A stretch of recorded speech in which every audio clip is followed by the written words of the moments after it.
Welcome back to Film Flam. I'm your host JD, and this is another episode of Beautiful.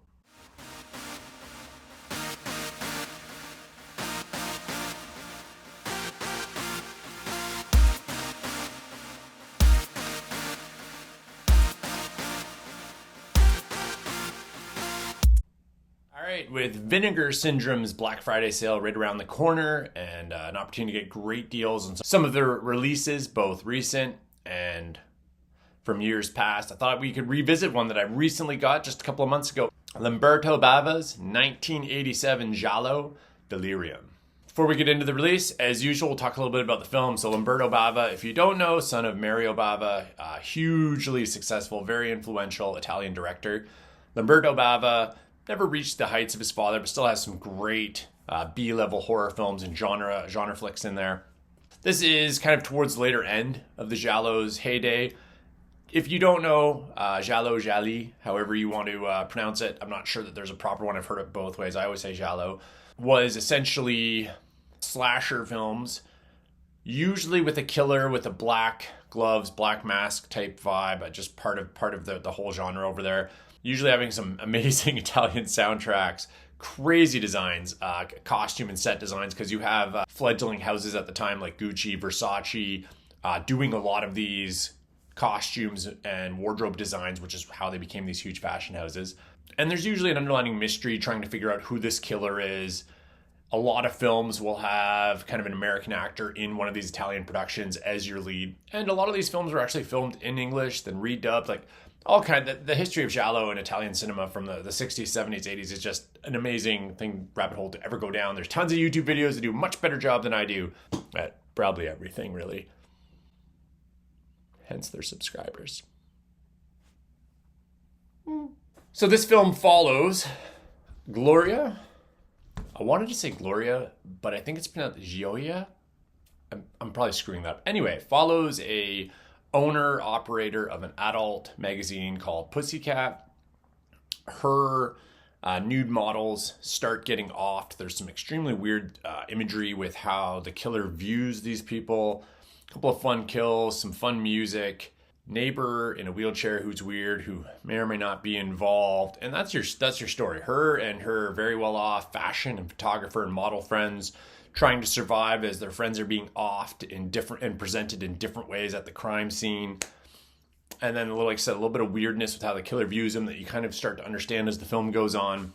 Okay, let's talk about this release. One, I own this film on regular Blu-ray, and this is a gigantic upgrade. Vinegar Syndrome has really come into their own over the last couple of years with the quality of their restorations. When you look at some of these films that are clearly not on the highest grade of production, sometimes that restoration might not be as visually pleasing. Something like Miami Connection, where it was a big jump over Blu-ray, but if you're just showing somebody that 4K and they've never seen anything to compare that restoration to, they're gonna be like, this really isn't really a great Blu-ray or a great 4K. But then comparatively, it's a huge step forward and a great accomplishment, the best that film will look. This is similar.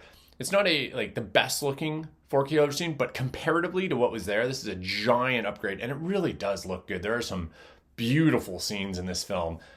With Italian film, I mean, set design, costumes, how beautifully everybody's presented, the music, the lighting, it really adds to a release like this. But there is one thing I really want to talk about. Part of the reason why I love Giallo in general, but part of the reason why I always lean towards picking up some of these releases, for some unknown reason, Italian special features are some of the best you will ever have. I've seen it multiple times now where directors, actors, writers will just openly bash each other in the special features. And in this one, my goodness, are they crapping on the lead actress in this film. They are just like, oh yeah, she was beautiful, but not talented. We didn't really want her in this film, but we had to. This other actress that was better dropped out. Oh, by the way, Lambert Bava, always kind of a hack, was never a good director. Like, it is nuts. Just the trash talk and backstabbing these now 70, 80 plus year old actors and members of the Italian film studio, they just no shame. Dario Argento is above all of that. He is always treated, whether it's producer, director, writer, in an air of reverence. But everybody else, it's just open season in these special features. I have seen people imply that they were having real sex on set. I have seen people throw people into the bus. They're just some of the most entertaining features, and this is no exception. Interview after interview after interview is just gold, worth it alone for the special features. But if you've ever been a fan of kind of the seedier Italian giallos, the one that lean more into the exploitative elements, like Nothing Underneath, Too Beautiful to Die, things like that, this will be right up your alley, kind of in that weird 80s fashion theme that was happening, I think, with rock videos exploding, and you started to see that influence the giallo especially of that period. Admittedly, the acting in this, not great, but that's okay. Sometimes that can be part of the charm to these films, and some of the bad dubbing can be part of the charm, you know, in the same way that the classic Godzilla films, you're not there for the acting or the line delivery. You're there just for the experience of the monster movie. You're here for the experience of the giallo film. And it's all here, from the colors to the sets to the characters to the over-the-top killer reveal. Tons of red herrings, you know. I don't know how many times they throw the kid in the wheelchair under the bus for maybe being the killer. Is he? Or will he roll in time to save her? Only one way to find out. It's just a great time, top to bottom. Not in my top 10 giallo by any means, but an absolutely great physical media pickup.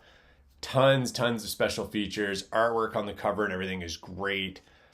I really like what Vinegar Syndrome's doing right now. There's still a lot of hits and misses. Obviously, just some of the quality of films they're releasing. It'll be somebody's cup of tea. Maybe it's not mine. That's totally fine. But they are one of the leaders out there. The titles they're getting, the work they're putting into each release, and props to them for getting a few more mainstream titles as well. As a film, look, I gotta be honest. As a film, this is like a 5 out of 10. Like, it's something I'll watch many times and enjoy, but it is not in any way, shape, or form a great movie, which everybody in the special features apparently agrees with. As a physical release, though, I think this is probably an 8. I think it's maybe a little higher, but I'm going to say an 8 just based on the quality of the restoration, just how great the film looks in general and sounds. But also those special features are top-notch, and they spare no expense on a lot of these films that they know not a whole lot of people know. And I think having all those features just gives you such a different way to appreciate what you're watching. You know, maybe your film is just like, oh God, that was a trash movie. But the trash movie fun, plus the special features fun. I mean, that's why a lot of us physical media collectors do this, right? Thanks for watching. Here's hoping that 22.5 of you that do consistently continue to enjoy.